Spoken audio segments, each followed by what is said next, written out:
जय माता दी। कैसे हैं आप सब? यह बताने के लिए कमेंट बॉक्स में जय माता दी अवश्य लिखें।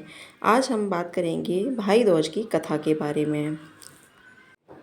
कार्तिक मास की दूज को भाई दूज का पर्व मनाया जाता है। इसे यम द्वितीया भी कहते हैं। भाई दूज की 7 बेटों और एक बेटी की कहानी। एक बुढ़िया माई थी, उसके 7 बेटे और एक बेटी थी। बेटी की शादी हो चुकी थी। बुढ़िया माई को एक दुख था कि उसके 7 बेटों में से 6 बेटे मर गए थे। जब भी उनके बेटे की शादी होती, फेरों का समय एक नांग आता और बेटे को डस लेता था। बेटी की वहीं मृत्यु हो जाती और बहू विधवा। इस तरह उसके 6 बेटे मर गए।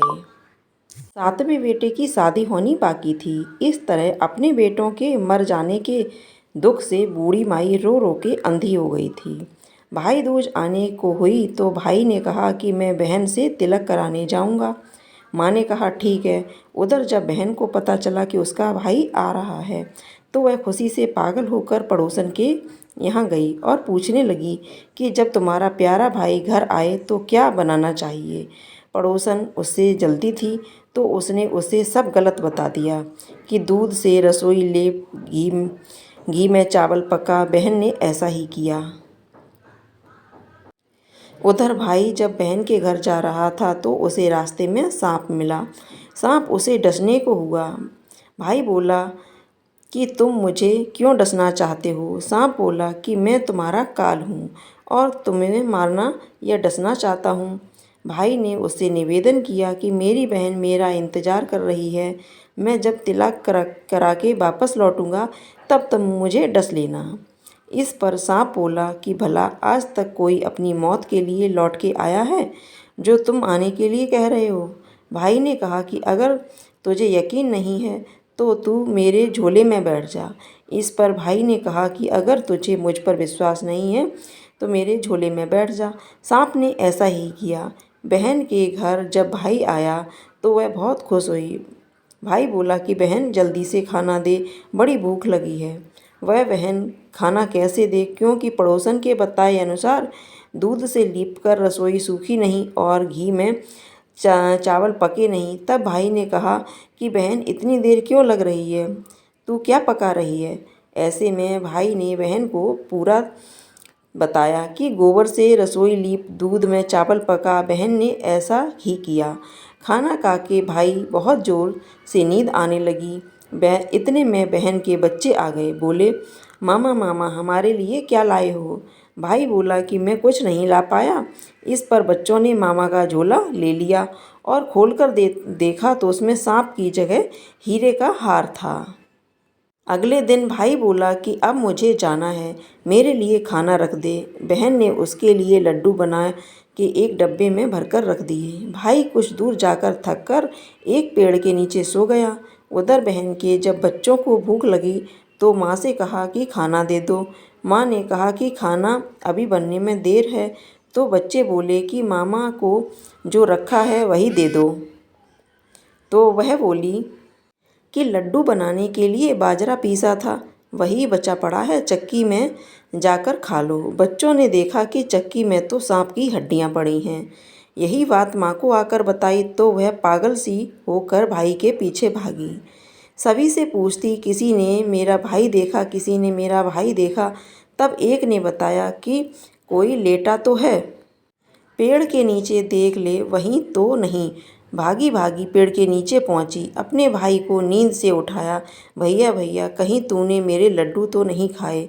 तब बहन ने भाई से कहा कि मैं भी घर तक तेरे साथ चलूँगी। कुछ दूर जाने पर उसे एक बुढ़िया मिली जिसने बताया कि तेरे भाई पर संकट है, तेरे 6 भाई मर गए हैं और अब 7वें की शादी होने पर यह भी मरेगा। बहन ने बहुत प्रार्थना करने पर उस बुढ़िया से भाई के बचाने का रास्ता पूछ लिया। भाई के पास आकर बोलने लगी, तू तो जलेगा, कुटेगा, मरेगा। भाई चौंक गया, उस पर कुछ समझ में नहीं आया। इसी तरह दोनों भाई बहन माँ के घर पहुँच गए। थोड़े समय के बाद भाई के लिए सगाई आने लगी। उसकी शादी तय हो गई। जब भाई को सेहरा पहनाने लगे तो वह बोली, इसको क्यों सेहरा बंधेगा? सेहरा तो मैं पहनूंगी। ये तो जलेगा मरेगा। बहन ने देखा उसमें कलंगी की जगह सांप का बच्चा था। बहन ने उसे निकाल के फेंक दिया। सभी लोग बहन की तारीफ करने लगे। अब जब भाई घोड़ी चढ़ने लगा तो बहन फिर से बोली, ये घोड़ी पर क्यों चढ़ेगा? घोड़ी पर तो मैं बैठूंगी, ये तो जलेगा मरेगा। सब ने उसे घोड़ी पर भी चढ़ने दिया। जब बारात चलने को हुई तब बहन बोली कि पहले इस दरवाजे से मैं निकलूंगी, ये तो पीछे के रास्ते से जाएगा। दरवाजे से तो मैं निकलूंगी। जब वह दरवाजे के नीचे से जा रही थी तो दरवाज़ा अचानक गिरने लगा। रास्ते में ऐसे करते करते फेरों का समय आ गया। जब दुल्हन आई तो उसने दुल्हन के कान में कहा कि अब तक तो मैंने तेरे पति को बचा लिया, अब तू ही अपने पति को और साथ ही अपने मरे हुए जेठों को बचा सकती है। फेरों के समय एक नाग आया।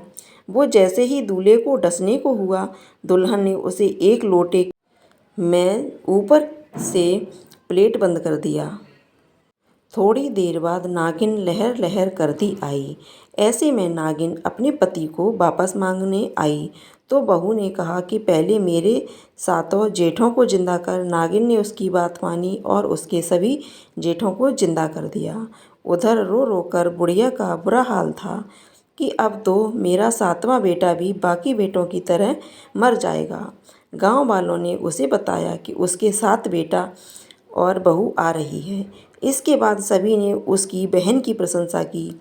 जैसे उस बहन ने अपने भाई की रक्षा की, वैसे भगवान सभी भाइयों की रक्षा करना। तो दोस्तों, आपको यह भाई दूज की कहानी पसंद आई हो तो साथ ही साथ इस वीडियो को लाइक कीजिएगा, शेयर कीजिएगा। अगर आपका कोई सवाल है तो कमेंट बॉक्स में आप पूछ सकते हैं। साथ ही साथ इस वीडियो को लाइक कीजिएगा, शेयर कीजिएगा। चैनल पर पहली बार देख रहे हो तो चैनल को सब्सक्राइब कर लीजिएगा। आप लोगों का बहुत बहुत धन्यवाद।